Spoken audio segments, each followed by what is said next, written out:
Okay, so let's dive in. We left off with Vivaldi last time, so we were kind of in string land. But I want to also touch on the advancements in keyboard music, which were huge in this mature Baroque era that we're moving into. So it's worth, first of all, reminding ourselves of the variety of instruments that was actually out there. Like today, when we say keyboard, our minds basically just go to a piano, right? And we have other obviously organs and we have electronic pianos and things like that, synthesizers. But what we've kind of lost today is the huge variety of keyboard instruments that was out there in the mature Baroque. So of course you've got the harpsichord. That's the kind of instrument that like plucks the strings instead of using a mallet to hit them.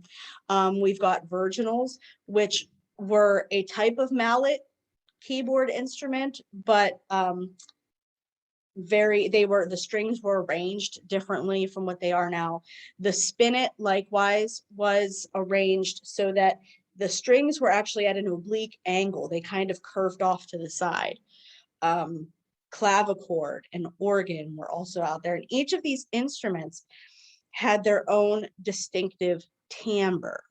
So you start to see in this rise of idiomatic part writing, you start to see composers tailor their keyboard music to specific types of keyboards. And just a quick reminder, idiomatic part writing means that the composers are writing music that lays particularly well on a specific instrument. The music is catered to a specific machine. So that is idiomatic part writing. And because idiomatic part writing becomes a thing in the Baroque era, we start to see this keyboard music proliferate for all of the different iterations of keyboard instruments that are out there. But let's talk about a few of the genres that emerge. First and foremost is the dance suite. And if you're a keyboard player, you've probably already encountered this stuff. These things are also called partitas. Those are synonymous. Dance suite, partita, synonymous. Those mean the exact same thing. And these genres emerged out of French dances. Remember that under Louis XIV, sorry, dance was a form of social control. He kept courtiers happy by requiring them to dance. And if you're too busy learning dance steps, you can't plot rebellion, you can't foment insurrection. So a dance was a critical part of courtly life in France in a way that it wasn't in other countries. So these dance suites emerge out of that French courtly culture, and they take a very strict form. The partitas always contain at least 4 movements, and these 4 movements are always in this order. So this should be in your notes. Make sure you write this down. Allemande, courante, sarabande, gigue. Those 4 dances must always be in a partita. And all 4 dances then are unified by key. So the composer makes a large scale work out of these 4 dances by setting them all in the same key. And in fact, this is where we get the word movement from, because each section of a partita is a different dance, a different movement. So in section 1 of a partita, I'm going to move very distinctly. In section 2 of partita, I'm going to do a very different kind of dance move. So that's why we have the word movement even today, even when we've gotten to the point where it's kind of sacrilege to think about anything other than sitting in your seat quietly paying attention. So yeah, that's where the word movement comes from. And you'll notice that these 4 dances go in a strict pattern: slow, fast, slow, fast. So you're alternating. It's about contrast. And the reason this happened is this 4-part move for this 4 movement structure came out of those paired dances that we mentioned in the Renaissance. So if you remember back to the Renaissance, we talked about paired dance movements. And the reason those movements were paired together were for the sake of contrasting tempo and meter. So I'm going to put a dance in a slow 2 next to a dance in fast 3, and so on and so forth. It's all for the sake of contrasting. So those pairs have now become 4 movements. There's usually, doesn't have to be, that's not always the case, but there's usually a prelude to open these partitas. And preludes are these improvisatory, oh yeah. John, y'all good? Yeah, I'm sorry. I was washing my hands. I'm good. Okay, all good. Yes. Okay. So these preludes that opened were improvisatory and unmetered. They are very free flowing.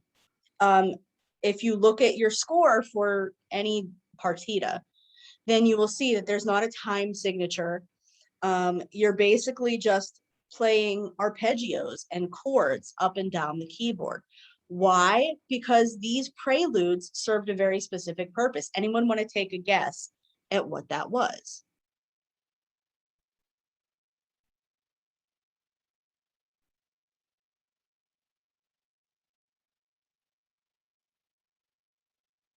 Oh man, no one has eaten their Wheaties this morning. We started class with 4 people and now we're all still dead. Okay. So these preludes served a very specific very specific purpose of tuning and warming up. If I'm going to sit down and play a partita, then I want to make sure that my keyboard is sounding good in every register. So I'm basically just going to go up and down the keyboard, make sure that all my strings are in tune, and get my fingers going. So that's what these preludes were for. That's exactly why so many partitas began with those preludes. Also, you could have other dances added.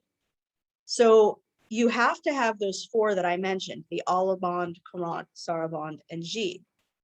But you can add other dances extra to that. And we call these extra dances gallantries or galanteries, if we want to be French about it. So your 4 core dances, Allemande, Courante, Sarabande, Gigue, possibly a prelude, probably a prelude, and other dances can be interpolated. Those extra dances are called gallantries or galanteries. Does everybody feel good about what a dance suite is and all of the music that it comprises? Can I get a thumb or a hand? Do we have a pulse today? Okay, good. Seeing a few more thumbs. Whew. Okay, composer par excellence working in this genre is our old opera friend, Jean-Philippe Rameau. Remember that he was as much a theorist as a composer. So he's very much setting out rules for what each genre of French music should sound like. Remember, that's a very nationalistic project that he has on his hands. Another genre, well, I should say this, another kind of genre emerging around this time are these proliferation of improvisatory sounding genres. So these next 3 genres that I'm going to talk about, 3 separate genres, are all in this category of improvisation. These 3 genres all began as improvised music. These would have all been parts of a performance that the composer sat down and did in the moment to fulfill usually functions of tuning, but also just, general pedagogy, like, oh man, I need to get this arpeggio. I need to practice this scalar motion. I need to practice this fingering pattern. So these improvisatory genres all developed out of practical need. And originally, they were not written down. Originally, as you can tell from the name, improvisatory. They were very much created in the moment. But in the Baroque era, we start actually notating these, and they become their own specific codified pieces of music. So the first improvisatory genre that we want to be aware of is the toccata. Now, toccata is literally Italian for touched, tested. So we can see this connection between like, oh, warming up and the music itself. So toccatas are rhythmically complex and technically challenging pieces of music. They are meant to be hard for the player. They are meant to show off your skill. They are meant to impress. Part of that too is extreme chromaticism. You're working with very difficult fingering patterns. So it's not just like you can have one position and maintain it across the keyboard. This chromaticism demands that you're constantly readjusting your hand position. And by the end of the Baroque era, specifically under the composer Alessandro Scarlatti, whom we're going to talk about closer to the end of the semester, so by the end of the Baroque era, these toccatas had expanded to the point of even becoming sectional. So you don't even just have one sound going on. You've got, here's one section, here's a separate section, here's a separate section beyond that. Does that make sense to everybody? Can I get thumbs or hands? Like, do we feel good about what a toccata is? Okay. Okay, good, good, good. Lots of thumbs. The people that we should know about in connection with the toccata are Girolamo Frescobaldi, and he initiated a new era of keyboard performance in the early 1600s. In fact, we so strongly associate Frescobaldi with this genre that you will often see his name attributed to works that are not his, just because they're in his style. Then Hans Leo Hassler took this genre to Germany. So the toccata traveled to Germany.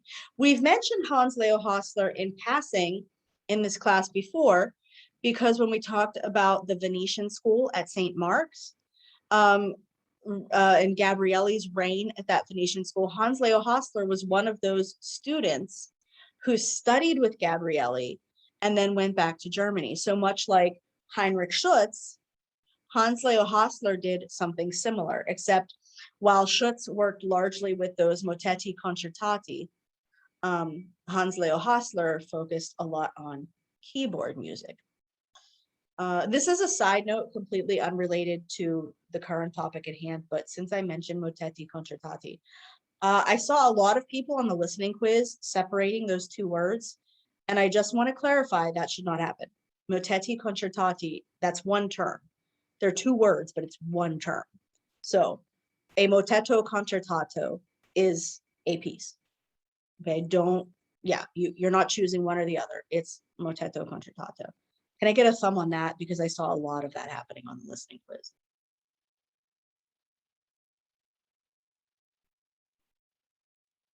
Okay, 3 people feel good about that. Okay, okay, good. Couple more. How many of you are actually still in the room? Can I get thumbs for people who are actually still in the room?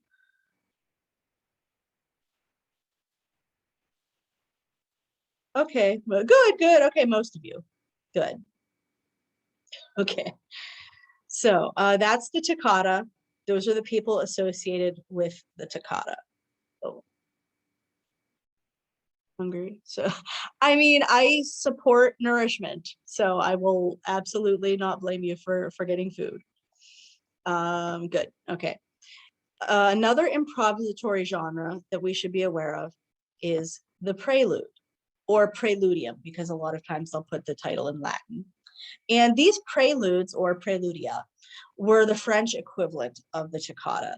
The difference is with these French preludia, they worked really well with organ, because a lot of the way that French composers would handle these preludes is to sustain harmony. These had a lot slower harmonic rhythm.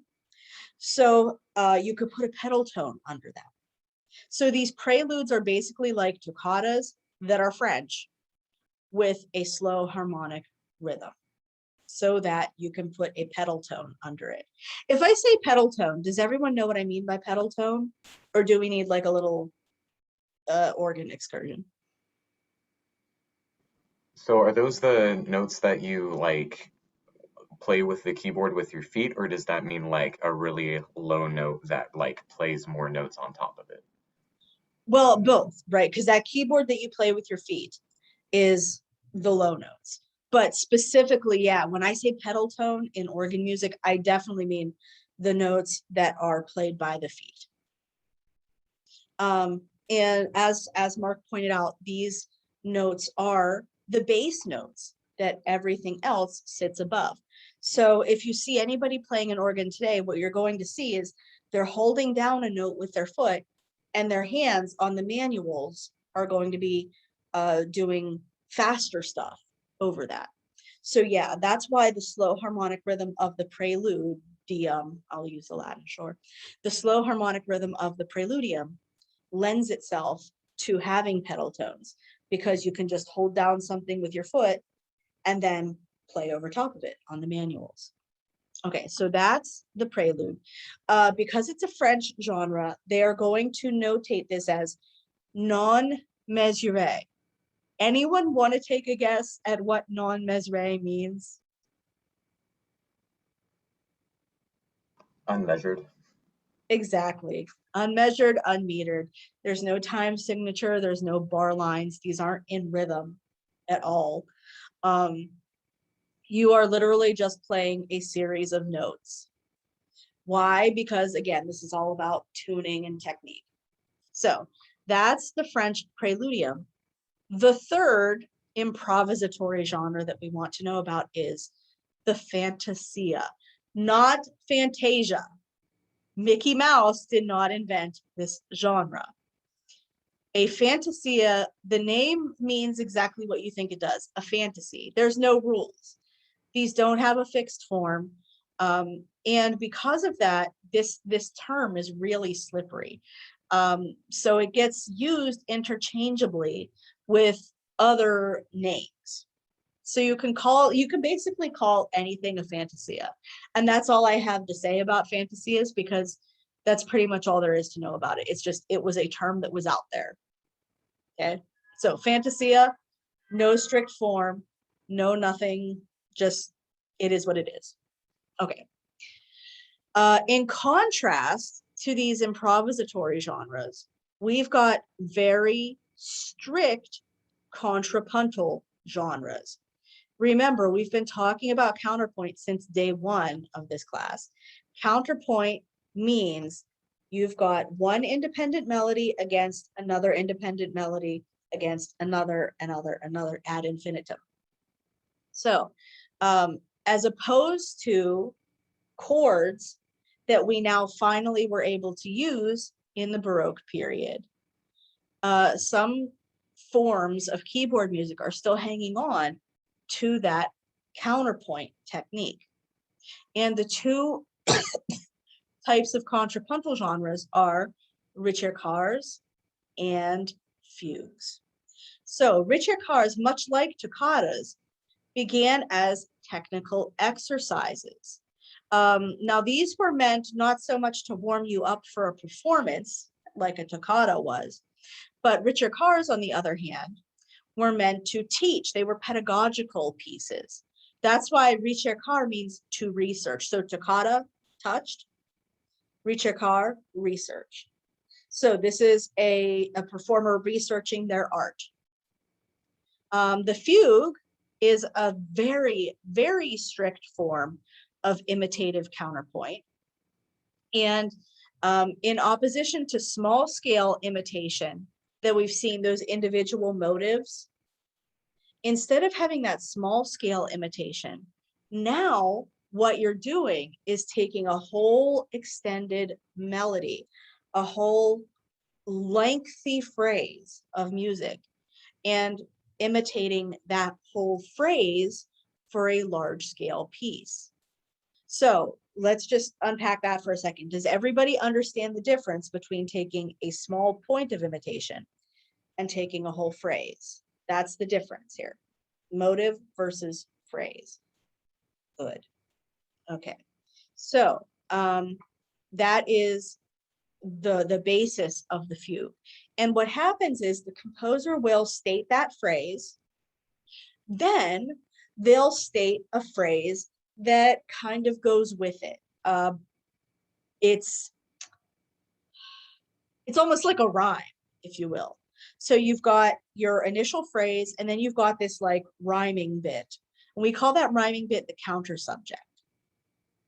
Then, in contrast to that counter, or I should say not in contrast to, but against that counter subject, we will have answers.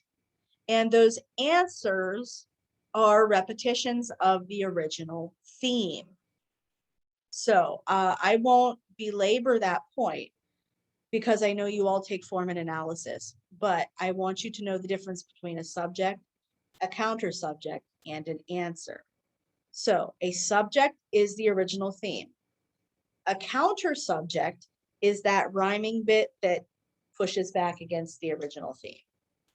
And the answer is a repetition of the subject in other voices. Okay. Do we all feel good about what those three things are? Thumbs or hands?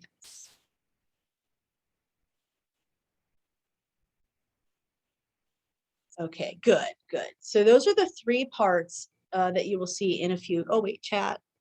I haven't had form yet, but I think I get it. Good. Andrew, if you're hazy at all, just shoot me a question, okay? When we're going to look at fugues in this class, of course, and I'm sure you've either listened to or played them as part of your training. So when you listen to that, just try and listen for, here's your initial phrase, here's your contrasting bit, and then there's the repetition of that initial phrase in the other voices. Those are basically the only three things. Awesome. Good. Now, to make it trickier, because of course Baroque people can't not be tricky, what you can do with those answers is manipulate them in various ways. You can have inversions where you go the same intervallic distance, but in the opposite direction. So instead of going a fifth up, I'm going to go a fifth down. Then instead of going a third up from there, I'm going to go a third down. Then I'm going to move up by a second instead of down by a second. So that's what I mean by inversion. So you can take the melody and invert it. You can play an answer in retrograde, which means going backwards. So instead of playing ABC, you play CBA. You can do what we call strettas, which is when you have several voices overlapping, playing the subject.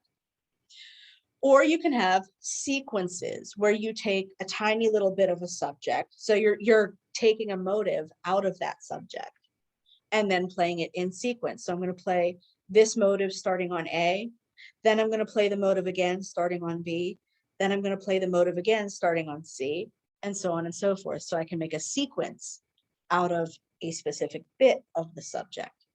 So I can manipulate that subject in all of these ways: inversions, retrogrades, strettas, and sequences. Does that feel okay to everyone? Can I get a thumb or a hand? What's the difference between like sequences and then transposing it?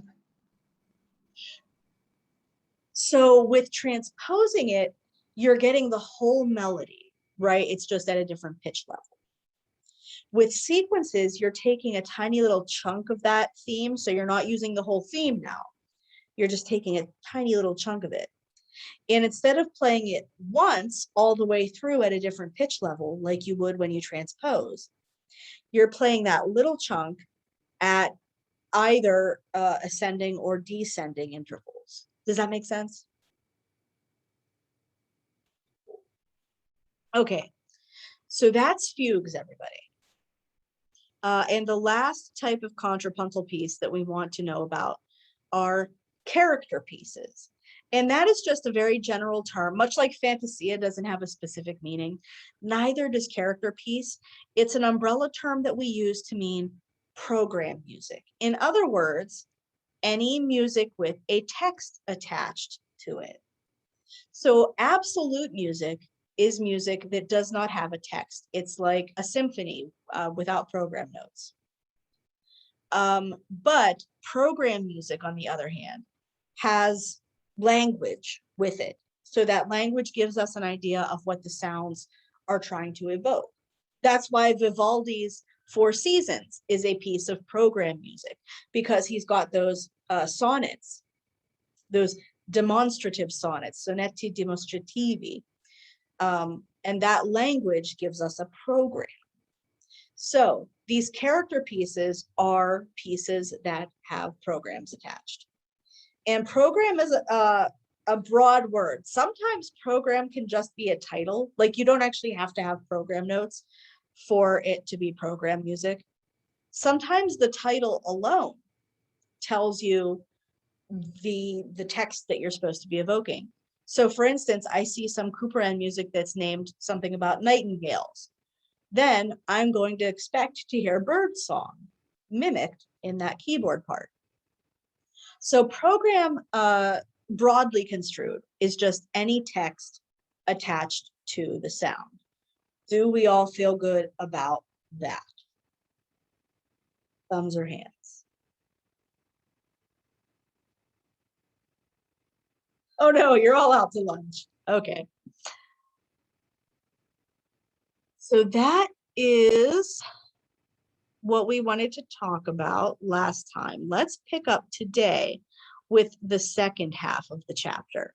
So we're still talking about this Italian influence spreading throughout Europe. But now,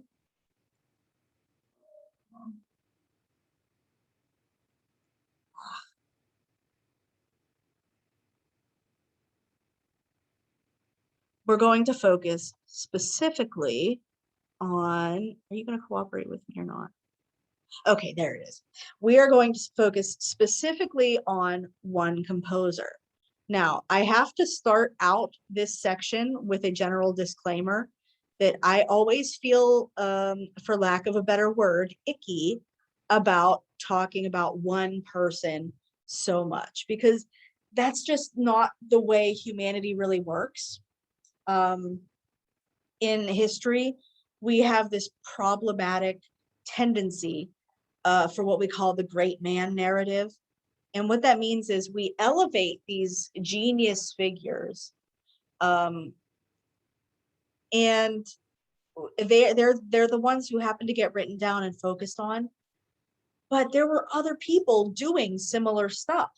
So we tend to focus on these geniuses, air quotes around genius. We tend to focus on these specific people at the expense of everyone else around them. So I want to start off this section by saying that Bach was he was an extremely talented composer, but he was just doing what composers did at that time. Okay. So even though we're focusing on one person, I want us to view him as representative of a larger tradition. Okay.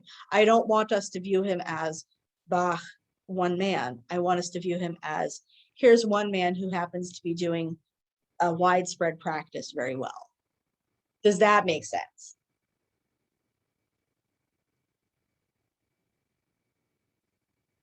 Okay, I'll take that as a good sign. So, after I give you that whole spiel about not wanting to focus on Bach, the man, we do need to understand a little bit about his life before we dive into his music. So just a little bit about his biography. He was born in Thuringia to a musical family, mostly practical performers. So like they're people who are, they're not composers, they're not academics, they're not spending their life in a school studying how to do this.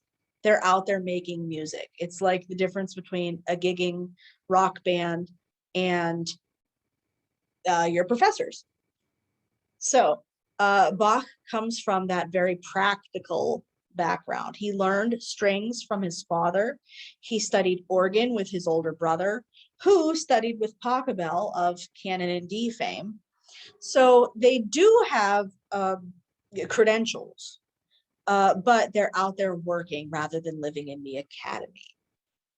Thuringia BT Dub is one of those Germanic territories it's in modern Germany, but it was its own. Germany didn't exist then, so it was its own like independent principality ruled by one of those graves. So German practical music, good.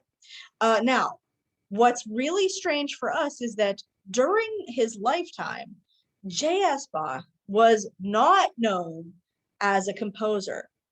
Anybody who recognized J.S. Bach in his lifetime would have recognized him as an organ builder and performer. That's why I emphasize the practical background. He was only recognized for his composition after his death. And specifically, thanks to Mendelssohn, we're going to talk about that in a second. But the reason he did compose so much was for his own public performance at his church gigs. That's how he made his bread and butter, was composing church music. And so that's the documentation that we have left behind. Also, as a keyboard teacher, he was working with pedagogical composition. So that's why we have things like the Well-Tempered Clavier that we're going to talk about later in class. Bach had extensive travels throughout Germany. So unlike those earlier Franco-Flemish composers of the Middle Ages and Renaissance that we talked about, were in Italy and France and then Germany and whatever, Bach didn't go outside of Germany, but boy, did he go around Germany. He never settled in one place for long. He went from Weimar to Arnstadt to Mulhausen, back to Weimar, then to Kärnten, then to Leipzig. I list all these cities not because you need to know every single city he was at, but because you need to know that he was all over Germany. And while at Arnstadt, he had the opportunity to walk 200 miles to Lübeck to hear a man named Buxtehude play the organ. We'll talk about Buxtehude in a little bit. But what I want you to know is that Bach held this guy in such esteem that he walked 200 miles, and he would walk 200 more just to be the guy who fell down at Buxtehude's door. So that influence is strong. Also, Bach studied composition during his travels by transcribing Vivaldi concertos. That was how Bach learned. So even though his big brother studied with Pachelbel, what J.S. Bach did was transcribe Vivaldi concertos for the keyboard. And the reason he fell in love with these concertos was he was fascinated with the ritornelli and this concept of varied repetition. We talked about concerto grosso form. Somebody remind me what the ritornello is. Isn't that when the general orchestra that isn't the soloist is like playing their part of the music that isn't the solo? Exactly. It's the whole orchestra. It's the ripieno, the tutti. And that ritornello is the same each time, right? It's kind of like a refrain that keeps coming back. And Bach falls in love with this idea of bringing ideas back. And what Bach wants to do to make it interesting is kind of like, well, I'm going to bring it back, but I'm going to play with the idea of transformation each time it comes back. Good. So that is how Bach learned his craft, by studying Vivaldi. In his personal life, he had 19 children to 2 different wives. I'll give you 3 guesses at how his first wife died. That is in childbirth. So anyway, he has a lot of kids. And the reason I dwell on this is because those kids were the ones who grew up to be famous composers, especially J.C. Bach and C.P.E. Bach. They were known as the composers in the family, to the extent that C.P.E. Bach taught baby Mozart when Mozart was a kid. One of Mozart's early memories was sitting on C.P.E. Bach's lap, and they would play together. So I dwell on these kids because they were the ones in the family known as composers, not J.S. J.S. was the father and the technician. So J.S. Bach was what we call a formalist. He liked rigid forms to organize his music into large-scale pieces, whether this would be da capo arias, ritornelli, or the fugue. He also, thanks to this, his, I don't want to say obsession, that has kind of a negative connotation, but his valuing, let's say that, his valuing of form elevated the status of absolute music. So in the centuries before Bach, thinkers tended to elevate the importance of program music because the text makes you think, it makes you meditate on something, whatever that something may be. Whereas absolute music, well, it's just for your listening pleasure. It's background music. It's the stuff you shop to at Walmart. But Bach kicks the importance of absolute music up a notch because he intellectualizes it. As a formalist, he starts to advocate for these rigid organizations where you can actually sit down and analyze what's going on. Finally, we have the appreciation of Bach that we do have today, thanks to Mendelssohn and the Bach revival.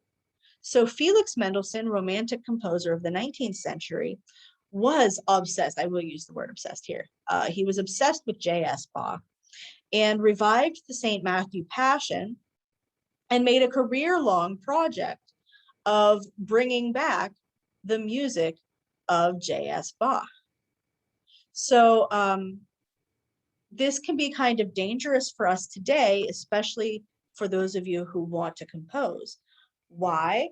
Because if we are looking back to composers of previous centuries, that makes it really hard for modern composers to burst onto the scene today, right?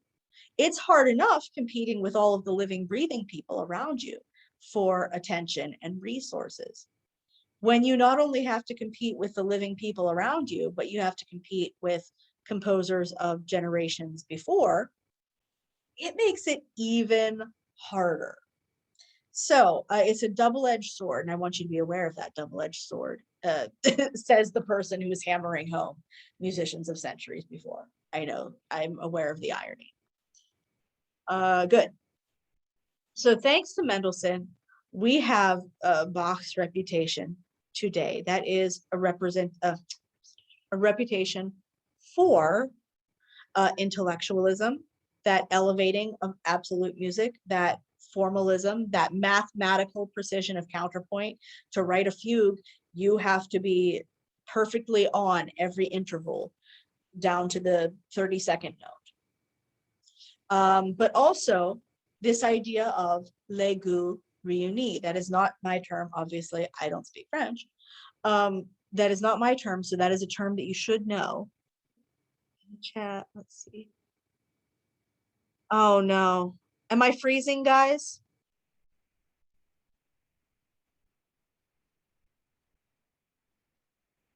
Crap.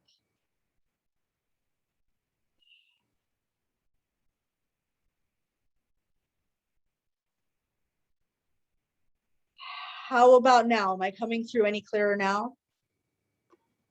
Yeah, for the most part, it's fine. It's just sometimes it just like stuff through a little bit and then it catches up, and some of those words just kind of get like scrambled together. Crap. Okay, let me ask this. When did it start happening? Just like a couple minutes ago. Okay, so just around Mendelssohn stuff? Yeah, it hasn't been for the whole time. Hallelujah. Thank heaven for small mercies. Okay, what I'm going to do to save my bandwidth, if I turn my video off and I just talk to you all, is that okay? That's fine. That if that works. If it doesn't, we'll let you know. Okay, yes, promise guys, because what's going to happen when I turn my video off, I'm not going to see your squares anymore because no one else has a camera on. So what happens is when I turn my camera off, your little squares go away. So I need you, if something's going wrong, I need you to put it in the chat, okay? So,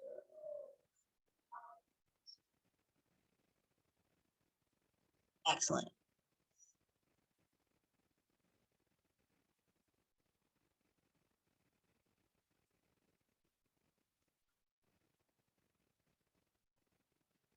What I want to do is turn my video off. Ah, here we go. Okay, so let's continue. So Mendelssohn, that's where we left off. We have the reputation of Bach that we have today, thanks specifically to Mendelssohn and the Bach revival. Mendelssohn, the 19th century Romantic German composer, was obsessed with Bach. He made a whole career out of reviving Bach's works. So you can thank the Germans for having to take music history, by the way, because they're the ones who invented this idea of looking backwards. So don't blame me is what I'm saying. The point being, thanks to Mendelssohn, we have this idea today of Bach representing intellectualism, that mathematical precision of counterpoint, that elevating of absolute music that we sit and analyze. And we have this idea of les goûts réunis. That is not my term. That is a term that historians in general use, and it's a term that you all should know, so please make sure it's in your notes. Les goûts réunis means the tastes reunited. The tastes reunited. And specifically what that means, when we say the tastes, we mean French and Italian compositional styles. So the French style was very much in opposition to the Italian style. And J.S. Bach, we look at today as the figure who was able to unite them. He was able to combine French and Italian influences, especially in his dance suites and his partitas. And so we thank Bach today for being basically kind of synthesizing the best of European composition. Okay, so that's enough about Bach the man. I promised I didn't want to dwell on him too much. But in terms of what he represented and in terms of what he did, we should talk about Lutheran chorales. Now, we already talked about Lutheran chorales to a large extent when we talked about the Reformation in the Renaissance. Remember, Luther and Johann Walter were working together quite symbiotically. So these chorales that were part of Lutheran worship were congregational music. They were meant to be easily singable by large groups of amateurs. So they are strophic, that is verses that repeat. They have simple melodies that are easy to sing. They're not a wide range. They don't leap around a lot, usually scalar. They have regular meter. They have very regular rhymes, and they're written in common language. They're not these high poetic works. It's not like trying to read Shakespeare. This is the language that everyday Germans would have spoken. And these chorales were originally harmonized in 4-part harmony with the melody in the tenor voice. And that texture comes to us from the German Tenorlied. So remember the Minnesingers and Meistersingers of the Middle Ages? Those Tenorlieder that they sang are the exact same texture that chorales use. Now, fast forward to the Baroque era, and what happens is Baroque composers change up that texture.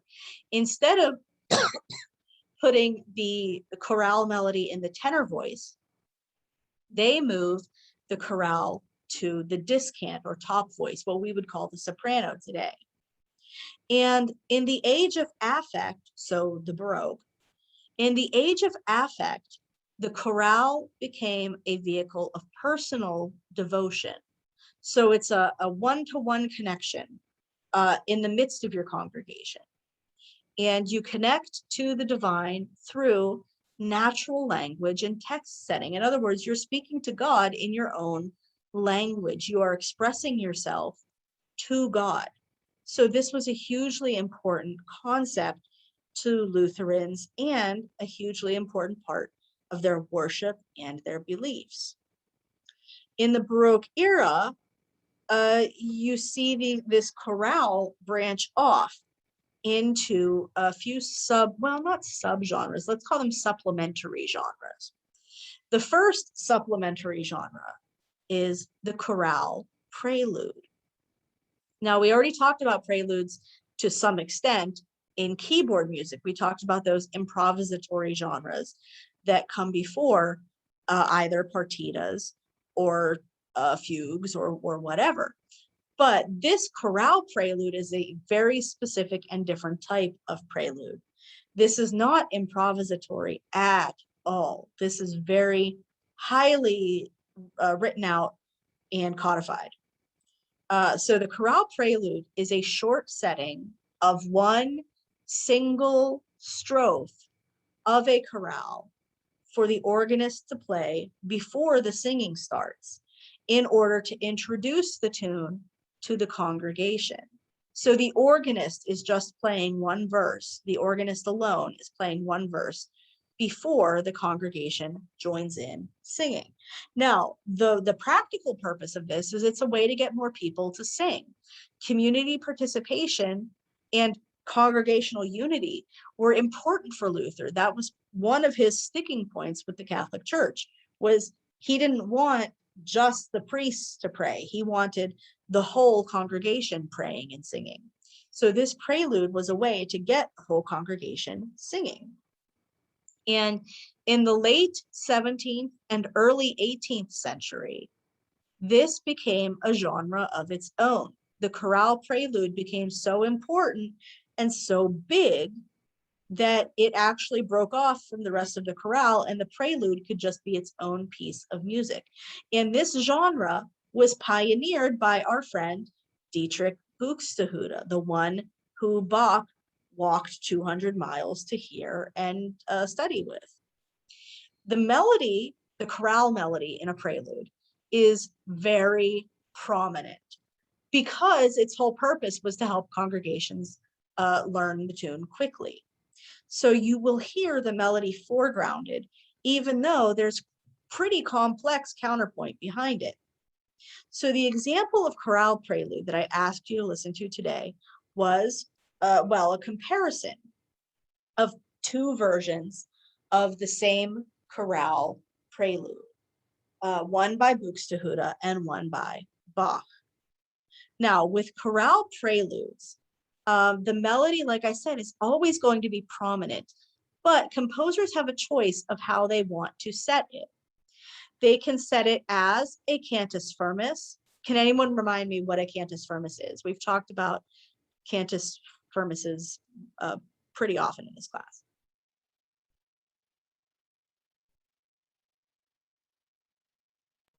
So like the fixed point of reference that harmony is built off of?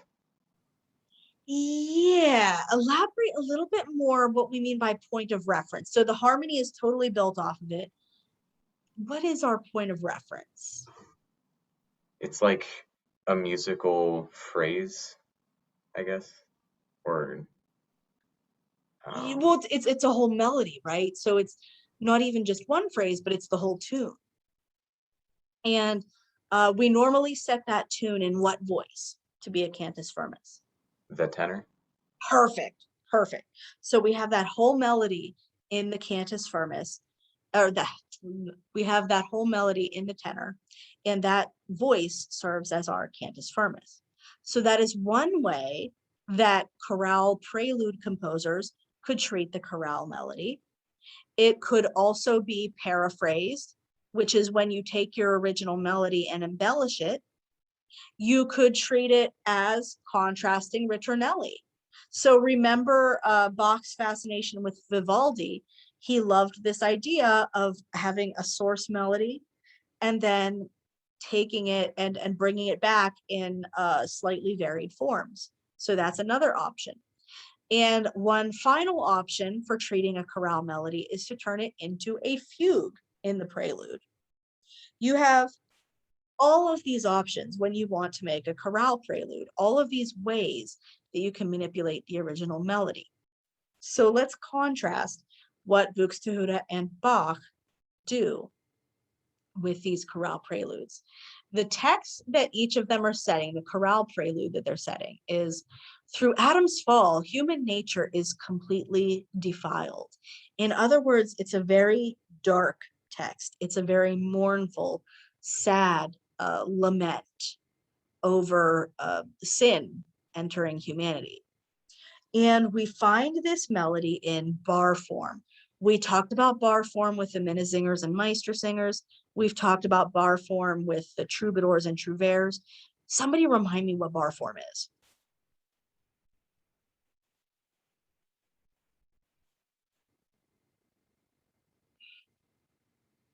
Okay, I'm gonna assume we need a refresher.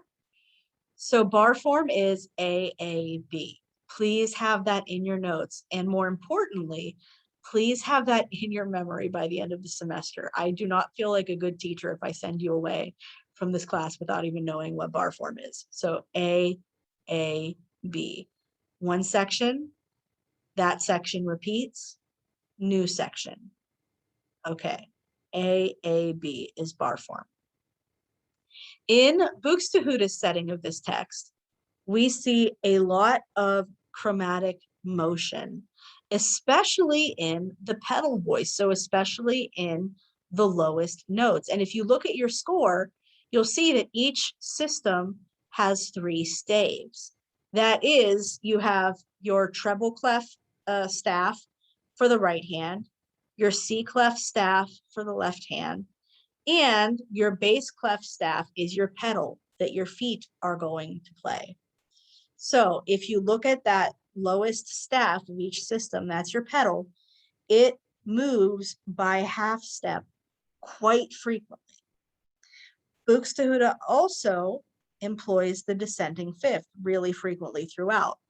That's kind of a madrigalism, right? Because the whole text is through Adam's fall. So that descending fifth is mimicking the fall. It's mimesis. Bach, on the other hand, takes a more pedagogical approach. He's writing his chorale prelude as kind of an etude. In other words, the manuals, so that the parts that your fingers are playing are a lot easier, but the pedal part really challenges you. Bach wrote a demon of a pedal part on this because he's trying to teach you fancy footwork. As opposed to Buxtehude's descending fifth, Bach goes for the descending seventh. So it's even more dissonant. It's a wider leap. It's a harder leap. It's a more jarring leap because it's not just, dominant tonic. So let's listen to a couple minutes of chorale prelude here. And I want to compare and contrast what Buxtehude and Bach are doing. So first up, let's hear Buxtehude. I'm going to play a little bit of Buxtehude, a little bit of Bach, and then I want to have a conversation about what's different at the end.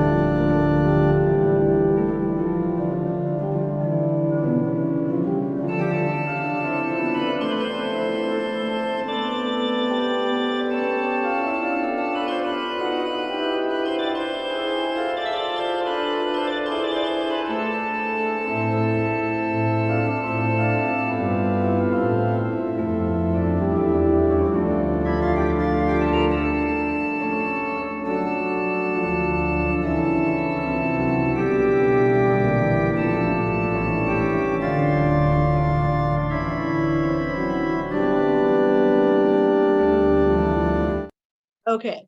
So on that overwhelming cadence, that was Buxtehude. Let's listen to Bach's version of the same chorale prelude. Well, different prelude on the same chorale.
Woo!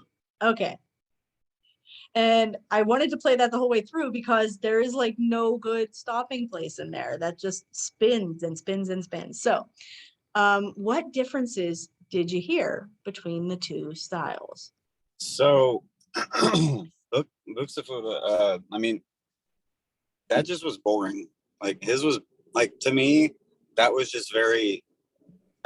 It made me depressed. It was just very like just dragging on. It like I had an envision in my head the organist pretty much just like laying on the organ, and then with Bach, his was more that sounded more like a procession. While people are coming in, the priests, the altar boys, everybody are coming into the church. It sounded more progression, like more powerful and just lighthearted instead of like, oh no, we're at church. That's what it felt like. Huh. I'm with you until lighthearted. Can you pick apart a little bit about what you hear with lightheartedness there? Well, so I mean, yeah, I will agree that like it still had the same it is still like if you actually take apart the music and look at where the notes are and hear where that is, it is still the same meaning, but the way that it's performed with more of a bounce and more of a, I don't know a word, just more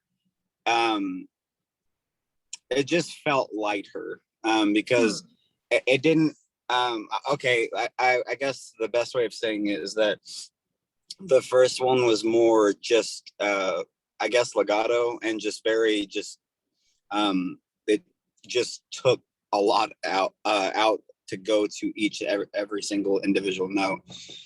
Bach's was just, it felt like to me more it might be the same notes, but I mean someone could sing a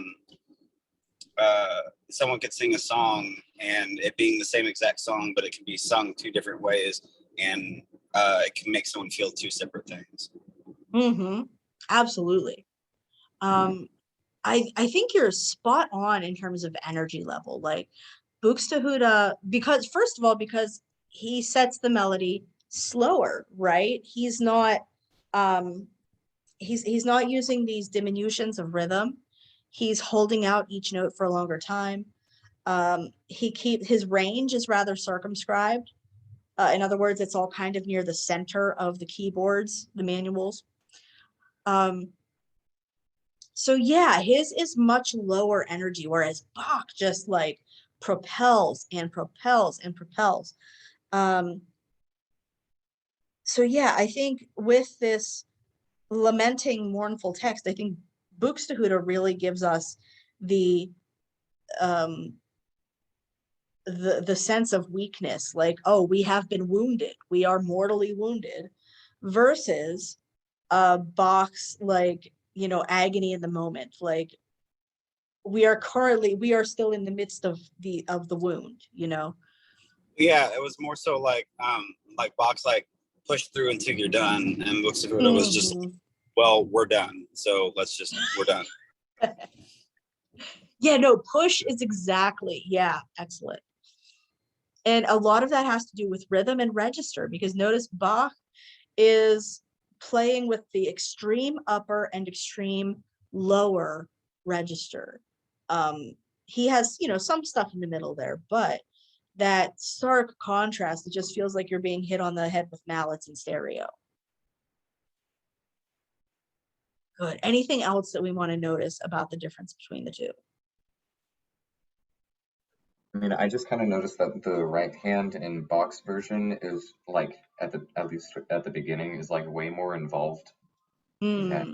the right hand in Buxtehude is like there isn't as much like trade-off in the beginning. So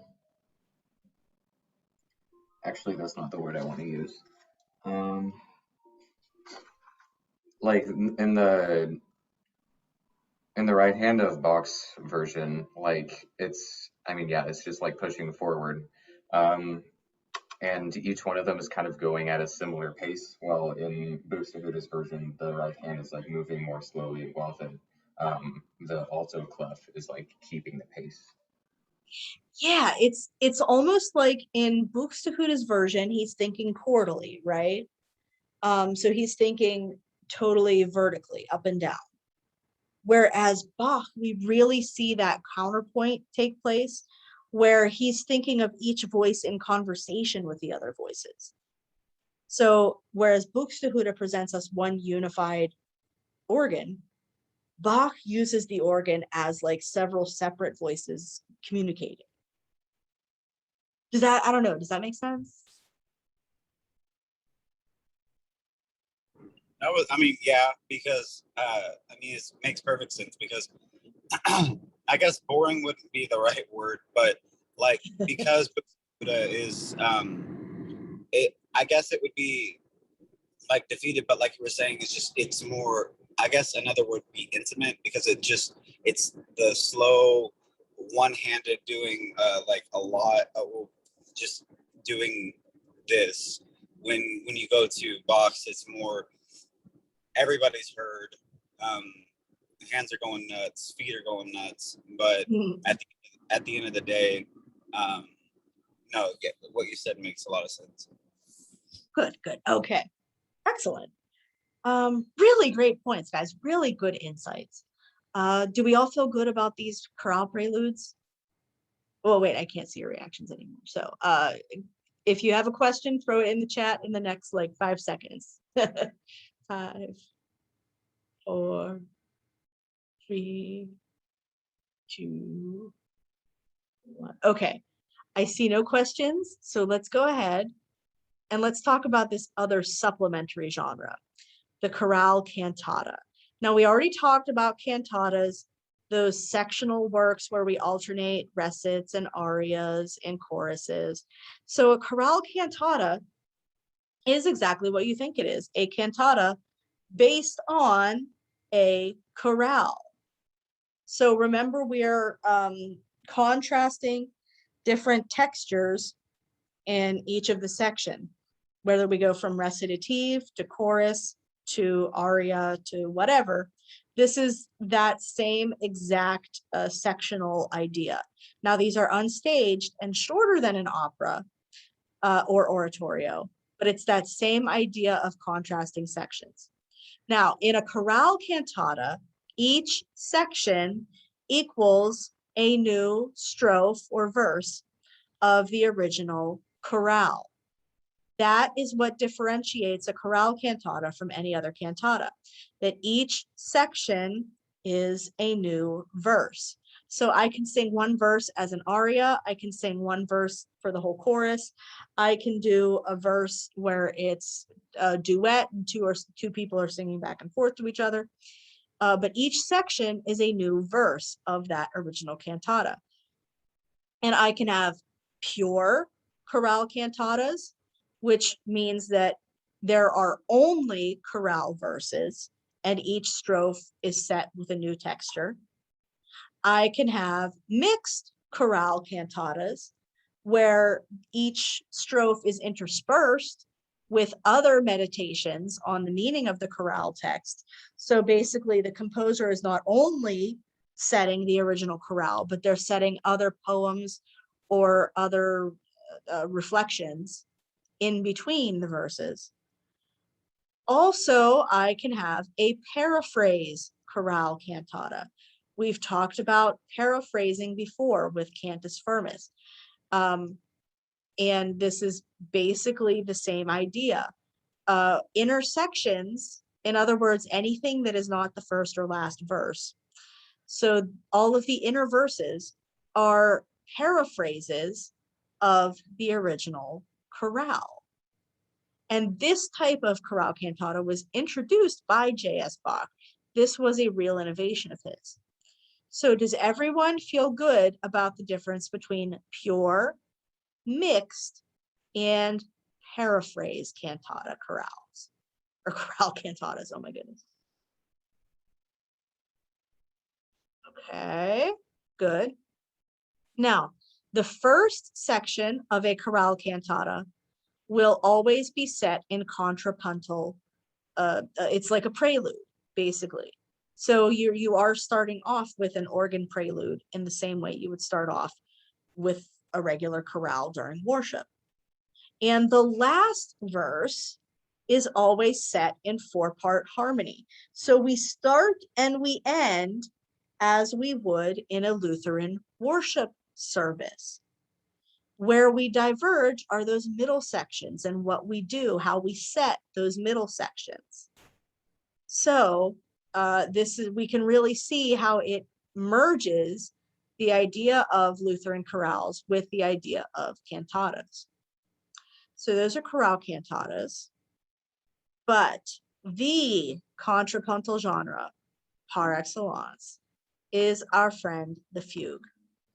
J.S. Bach's career is known as the golden age of the fugue, especially for organs. But, you know, obviously fugues were not limited just to organ players. You could easily just as well play them on the harpsichord or clavichord or spinet or any other keyboard. Now we can draw a rough distinction in the way that certain fugues are written.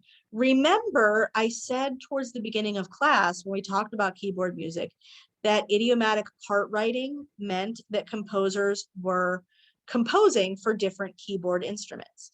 When you see a fugue that is composed specifically for the harpsichord or other domestic instrument like clavichord, spinet, virginal, whenever you see a fugue composed for those domestic keyboards, those are generally pedagogical pieces, etudes meant to train performers.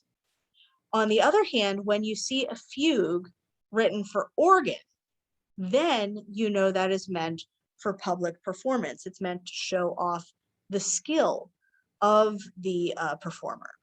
So there are certain fugues you train with and certain fugues you perform in public. The fugues you train with are generally written for keyboards that you would have in your home. The fugues that you perform in public are generally written for a big old organ that you'd have to find in a church somewhere. So fugal counterpoint, as we know it, is what we call the learned style. That is not my phrase. That is a universal phrase that is not even imposed by historians, but that is what they would have called it in the Baroque era. Baroque composers called fugal counterpoint the quote unquote learned style. In other words, it was the style that smart people used. We could take a whole other hour to unpack that, but we don't have that hour right now. So I'll simply leave it at the fact that Baroque listeners associated fugal counterpoint with a high degree of literacy and training. Why? Because fugues required mathematical precision.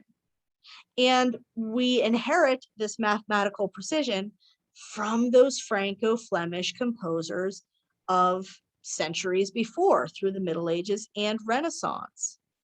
Remember that we said the measure of a good composer in centuries agone was how many voices they could layer and how complex they could get. We are just taking that logic to its conclusion in the Baroque era when we deal with the fugue. Bach actually intended to culminate his career with a collection called The Art of the Fugue. Now, he died before completing this, so we don't have a complete Art of the Fugue from Bach, but we do know it was going to be a theoretical work. And what I mean by that is it was a treatise as much as it was a composition. The manuscript, not manuscript, the book that we can look to as the definer of the genre is Johann Joseph Fuchs's Gradus ad Parnassum. In other words, Ascent to Parnassus, Ascent to the Gods. Parnassus is where the gods lived. So this Gradus ad Parnassum by Fuchs, published in 1725, is the single book that we can look to that encapsulates the goal of fugue composers. And Fuchs wrote this as a dialogue between Palestrina and a generic student, a fictional student. Somebody remind me who Palestrina was. Renaissance composer of the Missa Papelli Marcelli? Yeah, exactly, the Pope Marcellus Mass. So Palestrina, as a counter-Reformation composer, was composing that counter. He has that reputation of saving counterpoint.